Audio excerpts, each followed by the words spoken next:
To say something was very Highclere, which Evelyn Waugh, one of my favourite novelists, said, was to mean it was done very well. One day, my husband came down from his office in the courtyard behind the castle and said he'd got this email from someone called Adam, and it was about gin and a collaboration. We liked what we read and the tone of it, so we thought, fine, let's meet him. Geordie and I have always followed our nose and our hearts.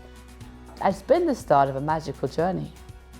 It's from grain to glass, the provenance, the authenticity, trying to produce that which is really the best. It took 4 years before we were all completely happy.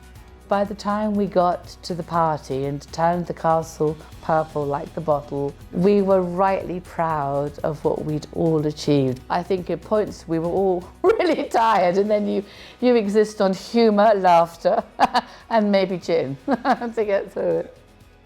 I think Almina, the 5th Countess, threw some pretty good parties, bigger parties actually probably than we threw. But it was all about trying to make people feel very welcome, with delicious drinks and cocktails, with delicious food, good conversation. I think it's what brings us together, isn't it? That's what this house has been prized for. It is amazing to call Highclere our home. There's never a day that goes by when I don't feel so privileged to live here. As much as I love the castle, I love the landscape. We're a farm here. Some of the farming records go back to the 13th century. So the grains, the oats, everything we grow here has been grown by our predecessors. Oftentimes in the morning, I start bicycling around with the dogs, come rain or shine. We're in the orangery, and I'm here with Stella and Freya.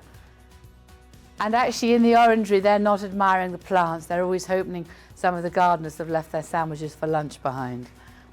Plants have been grown in here certainly since the 18th century, and there are some lemons and really intense little oranges which we actually dry and send off to be included in the gin. They're the perfect complement to the juniper and the other botanicals. It's not a time of year when you normally find a lemon. It is completely fortuitous to have found one lemon here which has yet to ripen and grow and develop, and hopefully will be one of the lemons then dried and sent off to be added to the botanicals in the gin. Amazing. Jordan and I are both completely involved in the landscape, the gardens. He buys more of the indoor plants than I do. So I love to plant more trees. He does bulbs and I do shrubs, something like that. But the orangery and the fernery are so invaluable. It allows us to continue all the traditions of plantsmanship, which I suppose were begun here when the bishops of Winchester grew their fruit trees, their herbs, the healing herbs which would have been all around the monk's garden, which is so named today for all of them. I hope we're just carrying on as they did 1,000 years ago.